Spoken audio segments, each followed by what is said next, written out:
ಸ್ನೇಹಿತರೆ, ನಾವು ಪ್ರತಿ ಸಲ ನಿಮಗಾಗಿ ತುಂಬ ಶ್ರಮಪಟ್ಟು ಒಂದು ಭಯಾನಕ ಆ್ಯನಿಮೇಟೆಡ್ ಕತೆ ತಯಾರಿಸುತ್ತೇವೆ.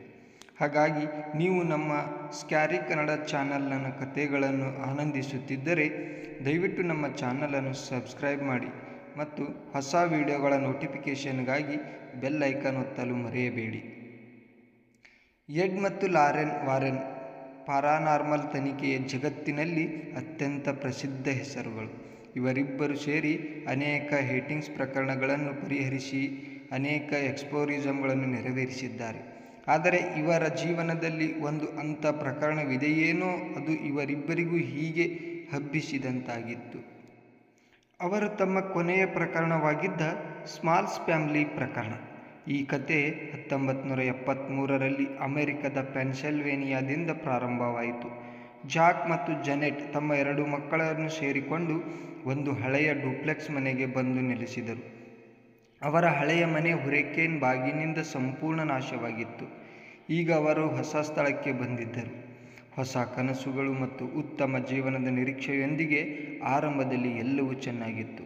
ಕೆಲವು ತಿಂಗಳ ಒಳಗೆ ಜಾಕ್ ತನ್ನ ಕೆಲಸದಲ್ಲಿ ಪ್ರಮೋಷನ್ ಪಡೆದರು ಮತ್ತು ತನ್ನ ಈ ಮನೆಗೆ ಚೆನ್ನಾಗಿ ಹಣ ಹಾಕಿ ರಿನೋವೇಷನ್ ಮಾಡಿಸುವ ಯೋಚನೆ ಮಾಡಿಕೊಳ್ಳುತ್ತಾನೆ. ಆದರೆ ಮನೆ ಮರುದಿನ ರಿನೋವೇಷನ್ ಕೆಲಸ ಆರಂಭಿಸುತ್ತಲೇ ಮನೆಯಲ್ಲಿ ಅಜ್ಞಾತ ಸ್ಥಳದಲ್ಲಿ ವಸ್ತುಗಳು ಆಗಾಗ ಕಾಣಿಸಲು ಆರಂಭವಾದವು. ಕಮ್ಮಿ ಮನೆ ವಸ್ತುಗಳು ಇಲ್ಲಿ ಅಲ್ಲಿ ಅಲುಗಾಡಲು ಆರಂಭಿಸಿದವು. ಕೆಲವೊಮ್ಮೆ ರಿಪೇರಿ ಕೆಲಸಕ್ಕೆ ಬೇಕಾದ ಟೂಲುಗಳು ಮತ್ತು ಉಪಕರಣಗಳು ಕಣ್ಮರೆಯಾಗುವುದು. ನಂತರ ಸ್ವತಃ ಮತ್ತೆ ಅದೇ ಜಾಗಕ್ಕೆ ಹಿಂತಿರುಗುತ್ತಿವೆ. ಮನೆಯ ಒಂದು ಕೋಣೆಯ ಗೋಡೆಯಲ್ಲಿ ವಿಚಿತ್ರ ಕಪ್ಪು ಗುರುತುಗಳಿದ್ದವು. ಜಾಕ್ ಆ ಗುರುತುಗಳ ಮೇಲೆ ಗೋಡೆಗೆ 3-4 ಬಾರಿ ಬಣ್ಣ ಹಚ್ಚಿಸಿದರು. ಆದರೆ ಕೆಲವು ದಿನಗಳಲ್ಲಿ ಆ ಕಪ್ಪು ಗುರುತುಗಳು ಮತ್ತೆ ಕಾಣಿಸಿಕೊಳ್ಳುತ್ತಿವೆ. ಜಾಕ್ ಸ್ವತಃ ಹಲವಾರು ಬಾರಿ ಆ ಗೋಡೆಗಳಿಗೆ ಬಣ್ಣ ಹಚ್ಚಿದರೂ 3-4 ದಿನಗಳ ನಂತರ ಆ ಕಪ್ಪು ಗುರುತುಗಳು ಮತ್ತೆ ಹಿಂತಿರುಗುತ್ತಿವೆ. ಇದರ ನಡುವೆ ಮನೆ ಲೈಟ್ಸ್ ಕೆಲ ಬಾರಿ ಸ್ವತಃ ಫ್ಲಿಕ್ಕರ್ ಆಗುತ್ತಿದ್ದವು. ಒಂದು ಸಲ ಸಂಜೆ ಜಾಕ್ ಟಿವಿ ನೋಡುತ್ತಿದ್ದಾಗ ಬಿಸುಗುಟ್ಟುತ್ತಾ ಇದ್ದ ಟಿವಿಗೆ ಅಚಾನಕ್ ಬೆಂಕಿ ಹತ್ತಿತು. ಹೀಗೆಲ್ಲ ಯಾರೋ ಟಿವಿಗೆ ಬಾಂಬ್ ಇಟ್ಟಂಗಿತ್ತು. ಜಾಕ್ ಹಲವಾರು ಎಲೆಕ್ಟ್ರಿಷಿಯನ್ಗಳನ್ನು ಕರೆತಂದು ಮನೆಯ ವೈರಿಂಗ್ ಚೆಕ್ ಮಾಡಿಸಿದ. ಆದರೆ ಯಾವಾಗಲೂ ಏನೂ ತೊಂದರೆ ಸಿಕ್ಕಿರಲಿಲ್ಲ. ಒಂದು ರಾತ್ರಿ ತಡವಾಗಿ ಅವರ ಮನೆಯ ರೇಡಿಯೋ ಫುಲ್ ವಾಲ್ಯೂಮ್ನಲ್ಲಿ ಬಜ್ ಆಗತೊಡಗಿತು. ಜಾಕ್ ನಿದ್ದೆಯಿಂದ ಕೋಪಗೊಂಡು ಎದ್ದನು. ಅವನಿಗೆ ಭಾವಿಸಿತು, ಅವನ ಮಗಳು ಏನೋ ತಮಾಷೆ ಮಾಡುತ್ತೆ. ಆದರೆ ಅವನು ಡ್ರಾಯಿಂಗ್ ರೂಮ್ಗೆ ಹೋದಾಗ ಆ ರೇಡಿಯೋ ಸ್ವತಃ ಬಜ್ ಆಗ್ತಿತ್ತು ಅನ್ನೋದನ್ನು ಕಂಡನು. ಏಕೆಂದರೆ ಅವನ ತಾರ ಪ್ಲಗ್ಡ್ ಇನ್ ಆಗಿರಲಿಲ್ಲ. ಈ ಮನೆಯಲ್ಲಿ ಇಂಥದ್ದು ಹಲವಾರು ಬಾರಿ ಆಗ್ತಿತ್ತು. ಮನೆಯಲ್ಲಿ ಟಿವಿ ಮತ್ತು ರೇಡಿಯೋ ಸ್ವತಃ ಫುಲ್ ವಾಲ್ಯೂಮ್ನಲ್ಲಿ ಆನ್ ಆಗುತ್ತಿತ್ತು, ಆದರೆ ಅವು ಅನ್ಪ್ಲಗ್ಡ್ ಆಗಿದ್ದವು. ಡ್ರಾಯರ್ಗಳು ಮತ್ತು ಕ್ಯಾಬಿನೆಟ್ಗಳು ಸ್ವತಃ ತೆರೆಯುತ್ತಾ ಇತ್ತು. ಮನೆಯ ತಾಪಮಾನ ಕೂಡ ಸ್ವತಃ ಇಳಿಯುತ್ತಿತ್ತು ಮತ್ತು ಬೇಸಿಗೆ ತಿಂಗಳುಗಳಲ್ಲಿಯೂ ಮನೆಯಲ್ಲಿ ತಿರುಗಿ ತಂಪಾಗುತ್ತಿತ್ತು. ಜಾಕ್ ಮತ್ತು ಜನೆಟ್ ಅವರ ಬೆಡ್ರೂಮ್ ಬಾತ್ರೂಮ್ ರೆನೋವೇಟ್ ಆಗಿದ್ದಾಗ ಏನೇನೋ ಅತೀವ ವಿಚಿತ್ರ ಘಟನೆ ನಡೆದಿತ್ತು. ರೆನೋವೇಷನ್ ಆದ ದಿನ ಜನೆಟ್ ಬಾತ್ರೂಮ್ ನೋಡಿದಾಗ ಆ ಬಾತ್ರೂಮ್ನಲ್ಲಿ ಯಾರಾದರೂ ಹಲ್ಲುಗಳ ಚಿಕ್ಕಣಗಳ ಗುರುತುಗಳಿದ್ದವು. ಹಾಗೆಂದರೆ ರಾತ್ರಿ ಬರ್ತಿ ಯಾವ ಪ್ರಾಣಿ ಅಲ್ಲಿ ಸಿಲುಕಿ ಹೋಗಿದ್ದಂತೆ. ಘಟನೆ ನಂತರ ಈಗ ಜಾಕ್ ಮತ್ತು ಜನೆಟ್ ಮನೆ ಬಗ್ಗೆ ಸ್ವಲ್ಪ ಭಯವಾಗುತ್ತಿತ್ತು. ಒಂದು ಬಾರಿ ಜನೆಟ್ ತನ್ನ ಕೋಣೆಯಲ್ಲಿ ಇದ್ದಾಗ ಅವರಿಗೆ ಒಂದು ಕೋಣೆಯಿಂದ ಅವಳ ಮಾಮಿ ಅವಳಿಗೆ ಕರೆತಂದಂತೆ. ಅವಳು ಅಲ್ಲಿ ಹೋದಾಗ ಅವಳ ಮಾಮಿ ಹೇಳಿದಳು, ನಾನು ನಿನಗೆ ಕರೆ ತಂದಿಲ್ಲ. ಅದರಿಂದ ಕುಟುಂಬದ ಎಲ್ಲರಿಗೂ ಅನೇಕ ಬಾರಿ ಹಾಗೆ ಭಾಸವಾಗುತ್ತಿತ್ತು, ಯಾರೋ ಅವರನ್ನು ಕರೆಯುತ್ತಿರುವಂತೆ. ಆದರೆ ಅವರು ಯಾರನ್ನೂ ಕಾಣುತ್ತಿರಲಿಲ್ಲ. ಒಂದು ರಾತ್ರಿ ಜಾಕ್ ಮತ್ತು ಜನೆಟ್ ತಮ್ಮ ಮಗಳ ಕೋಣೆಯಿಂದ ವಿಚಿತ್ರ ಕೂಗು ಕೇಳಿದರು. ಅವರು ಓಡಿಕೊಂಡು ಹೋದಾಗ ಅವರ ಮಗಳ ಮುಖವು ಬೆವರಿನಿಂದ ತುಂಬಿತ್ತು. ಅವಳು ತನ್ನ ಕೋಣೆಯಲ್ಲಿ ಮೂಲೆಯಲ್ಲಿ ಇದ್ದಿದ್ದನ್ನು ನೋಡಿದಾಗ ಅವಳು ತುಂಬ ಭಯಗೊಂಡಿದ್ದಳು. ಅವಳು ಏನು ಹೇಳುತ್ತಿದ್ದಾಳೆಂದರೆ, ಆ ಮೂಲೆಯಲ್ಲಿ ಒಬ್ಬ ಭಯಾನಕ ವ್ಯಕ್ತಿ ಇದ್ದಾನೆ, ಆತನು ಹಾರುತ್ತಿದ್ದಾನೆ. ಆದರೆ ಜಾಕ್ ಮತ್ತು ಜನೆಟ್ ಅವರಿಗೆ ಅಲ್ಲಿ ಏನೂ ಕಾಣಲಿಲ್ಲ.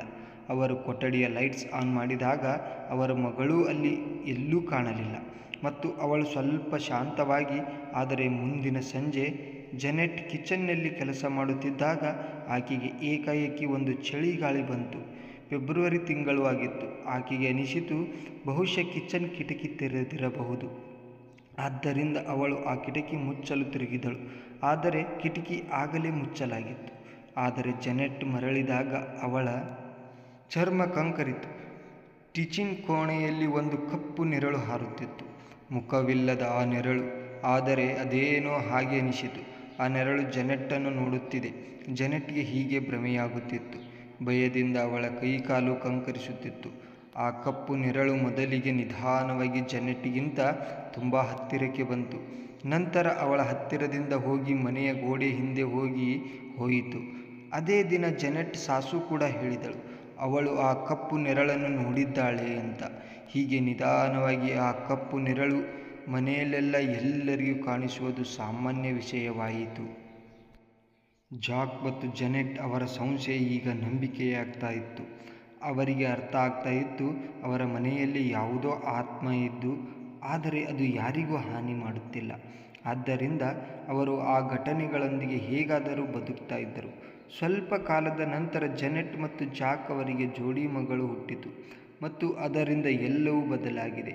ಒಂದು ದಿನ ಜಾಕ್ ತನ್ನ ಮಗಳೊಂದಿಗೆ ಲಿವಿಂಗ್ ರೂಮ್ನಲ್ಲಿ ಕುಳಿತಿದ್ದಾಗ ಅಚಾನಕ್ ಲಿವಿಂಗ್ ರೂಮಿನ ಚಾವಣಿಯಿಂದ ಅಜ್ಞಾತವಾದ ಒಂದು ಶಬ್ದ ಕೇಳಿತು. ಹೀಗೊಂದು ಚಾವಣಿಯಿಂದ ಏನೋ ತೆಗೆದು ಹಾಕುತ್ತಿದ್ದಂತೆ ಆಗಿತ್ತು.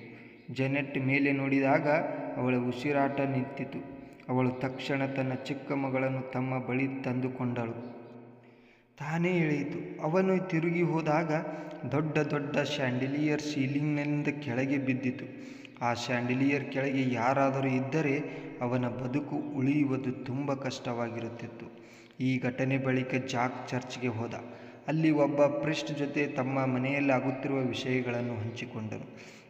ಆ ಪ್ರಿಸ್ಟ್ ಅವರ ಮನೆಗೆ ಬಂದು ಒಂದು ಆಶೀರ್ವಾದ ವಿಧಿ ಮಾಡಿದ್ದು, ಅದು ಪೂಜೆ ಹೋಲಿದ ವಿಧಿಯಾಗಿತ್ತು. ಅದಕ್ಕೆ ಕೆಲ ಸಮಯಕ್ಕೆ ಎಲ್ಲ ಚಟುವಟಿಕೆಗಳು ನಿಲ್ಲಿಸಿಕೊಂಡವು. ಆದರೆ ನಂತರ ಕೆಲವು ಸಮಯದ ಬಳಿಕ ಎಲ್ಲವೂ ಮತ್ತೆ ಆರಂಭವಾಯಿತು. ಮತ್ತು ಈ ಬಾರಿ ಆ ವಿಷಯಗಳು ಮತ್ತಷ್ಟು ಹೆಚ್ಚಾದವು.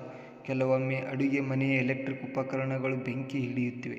ಕೆಲವೊಮ್ಮೆ ಮನೆಯ ಬಲ್ಬ್ಗಳು ತಾನೇ ಮುರಿದು ಹೋಗುತ್ತಿವೆ. ಮನೆಯೊಳಗೆ ಇರುವ ಕುಟುಂಬದ ಸದಸ್ಯರಿಗೆ ಭಯ ಆಗುತ್ತಿರುತ್ತದೆ. ಆದರೆ ಅತಿ ವಿಧಿಯಾಗಿದ್ದು, ಒಮ್ಮೆ ಪೂಜಾರಿ ಆಶೀರ್ವಾದ ಮಾಡ್ತಾನೆ. ತಕ್ಷಣವೇ ಮನೆಯ ಸಣ್ಣ ಕುಟುಂಬದ ನಾಯಿ ವಿಚಿತ್ರವಾಗಿ ಚಲಿಸುತ್ತಾ ಜೋರಾಗಿ ಕೂಗಿ ಹಾಕುತ್ತದೆ ಮತ್ತು ಎಲ್ಲರ ಮುಂದೆ ಅವನು ಹಾರಿ ಬಂದ. ನೇರವಾಗಿ ಹಿಂದಿನ ಬಾಗಿಲಿಗೆ ತಲೆ ಹೊಡೆದ. ಅವರ ನಾಯಿಗೆ ತುಂಬ ಗಾಯಗಳಾಗಿದ್ದವು.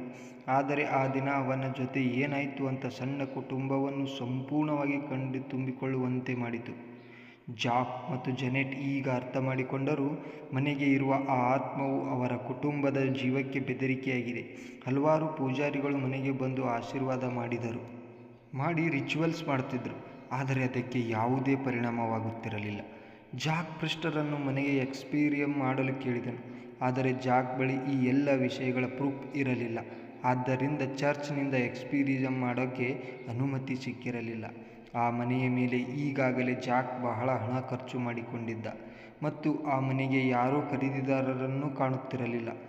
ಆದ್ದರಿಂದ ಜಾಕ್ ಮತ್ತು ಜೆನೆಟ್ ಆ ಮನೆ ಬಿಟ್ಟು ಹೋಗಲು ಸಾಧ್ಯವಾಗುತ್ತಿರಲಿಲ್ಲ. ವರ್ಷಗಳೇ ಕಳೆದಿದ್ದವು, ಆದರೆ ಅವರ ಸಮಸ್ಯೆಗಳಿಗೆ ಯಾವುದೇ ಪರಿಹಾರ ಸಿಕ್ಕುತ್ತಿರಲಿಲ್ಲ. ಅಂದ ಬಳಿಕ ಯಾರೋ ಅವರಿಗೆ ಎಡ್ ಮತ್ತು ಲಾರೆನ್ ವಾರೆನ್ ಬಗ್ಗೆ ತಿಳಿಸಿದ್ದರು. ಏನು?